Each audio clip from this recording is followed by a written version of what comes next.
Heyo, welcome to Coastal Strike. My name is Tom, and in today's video, I'm going to take you through some helpful tips for playing Planet Coaster Console Edition. I've collected them from experience playing and other members of the community. Some you may have heard of, others maybe not, but I hope there's at least one or two in there that can help you with your park building. And don't forget to stay till the end for a special in-game Easter egg. Number 1, the basics. Now this is the most obvious item on the list, but without it nothing's going to make much sense. So heroes, go ahead, use the tutorial, learn how to play, learn the controls, and get better at the game. Because without it, well, it's pretty tricky. It's a complex game, not gonna lie, and you're gonna want to do the tutorial. It's a great way to get to grips. As is the career mode, which is also where most of the game's achievements can be earned. Number 2, custom worlds. Now, the custom world feature took me a while to find, I'll be honest. I was a bit intimidated to use it because, you've got all these decisions to make which is going to affect your park forever, as these are things that you cannot change once the world has been started. It's really, really simple. You choose the starting biome, you choose the ambience, which is the sounds around you, choose the different terrains, the steep and the flat, and then you can choose different detail terrains that you want to use. It just gives your park a way more custom and personal feel. Number 3, rough terrain. Now the terrain in this game is great. You can create some really cool rolling hill, smooth and rounded features, allowing you to have pretty much unlimited creativity. But sometimes you want it rough and blocky, like in the old games, like in Theme Park Tycoon. So one way you can achieve this is by using the flatten to foundation, which when you use it too quickly creates a blocky, rough cliffside feel. It looks really nice, and is almost more natural than a weird flat cliff. Number 4, shorter stairs. Now the paths in this game are peculiar to say the least, and the stairs, well, if you're having them 4 meters high, they can only be 4 meters long, which is great if that's what you want, but it can also be a bit annoying if you just want to go up a little bit. Now one way you can get past this is to use a shock. So if I take, for example, a chief beef, and I place it just up a hill, so that the path automatically forms a shorter set of stairs, as you can see, then when I place it down, tasty. Yes, it is indeed tasty. You can delete the shot, and voila, you've got a much shorter set of stairs for a smaller little hill that you want to climb. Number 5, the background grid. Now as you can see in the background of all of these pieces there's a grid or plain white. Now items such as this with the grid behind them the first piece will begin the grid and then the rest will follow it. So you can create anything that follows the grid pattern, which starts when you place your first piece. But there are other pieces with the white background, such as this, which will have no relevance to the grid. You can place them wherever you want. You've got complete freedom, which allows you to create this thing. Modern architecture. Number 6, platform and an exit. As you can see, this ride has got quite a long queue, and if you're in a career or a challenge world, then you're going to want to get the guests on and off as quick as you can, which, well, we've got a bit of a problem.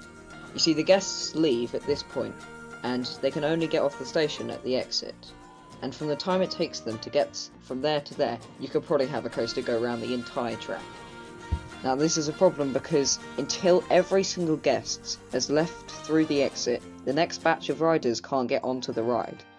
So as you see, now that they've all left the station, they'll get on, they will go round, and the same thing will happen again, which is going to lose you quite a lot of money in the long run in a challenge or a campaign.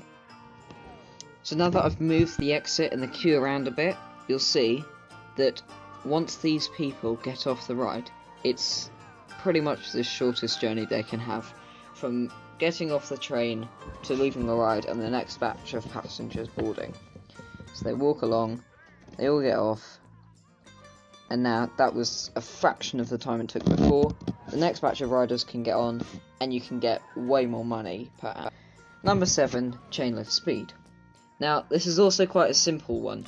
but I feel like I should just mention it. As you can see, this ride is going up the chain lift very, very slowly, and it's another thing that can cause you a bit of loss of money, and will also bring down the rating of your ride, meaning people don't want to ride it.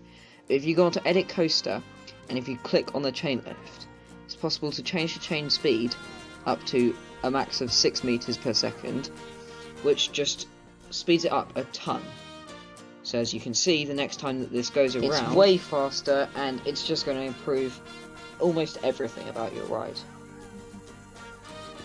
Number 8, Interchangeable Trains. I'm getting bored of saying all these numbers, so I said it in a weird way.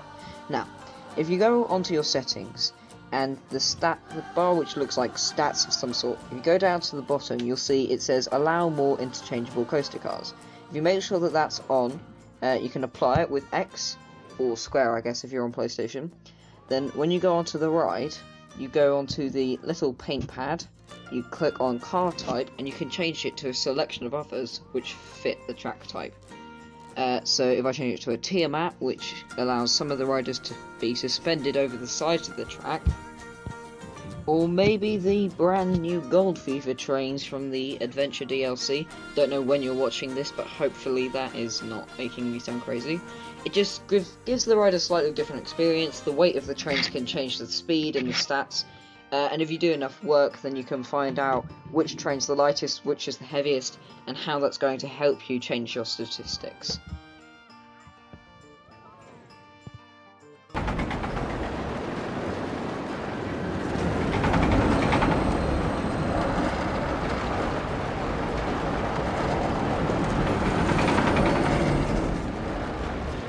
Number 9, collisions. Now that I've travelled to this incredible fairy tale castle, by magic, I'm trying to build a roller coaster, but it's kind of tricky because there are loads of walls everywhere.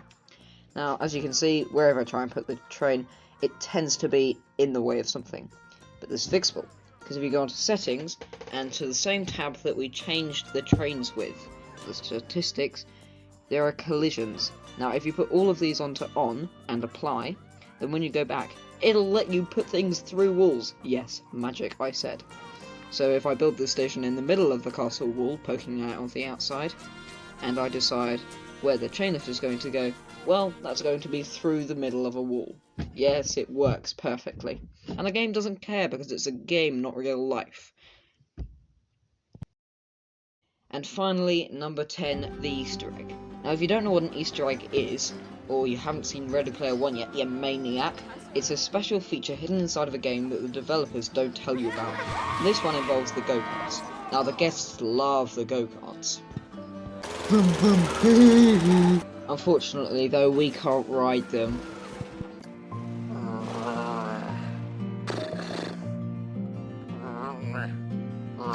I know, Mr. Janitor, I'm sorry, but, well, actually, there may be a way. You see, if you rename the ride to Bollard, with full capitals, it's possible to ride the ride. Yes, it's great news for everyone. It may be a life changer. So now, we can hop on and enjoy the ride. You can hop onto the ride, you'll be forced to the centre at the starting line, and then, boom, everyone will lead ahead of you because you forgot that you were in ×3 speed mode, but you'll be able to catch up easy enough, crash the car, and have lots of fun. As you can see, I'm not very good at this. It does take some practice, it's a bit tricky, but it does work. Not GTA, but it's fun. I hope you've enjoyed, found these tips useful, and enjoy riding your go-karts. I have plenty more tricks and tips and Easter eggs to show you, so scroll down to the YouTube stuff, click the like button, subscribe for more content from our small channel. See you all next time.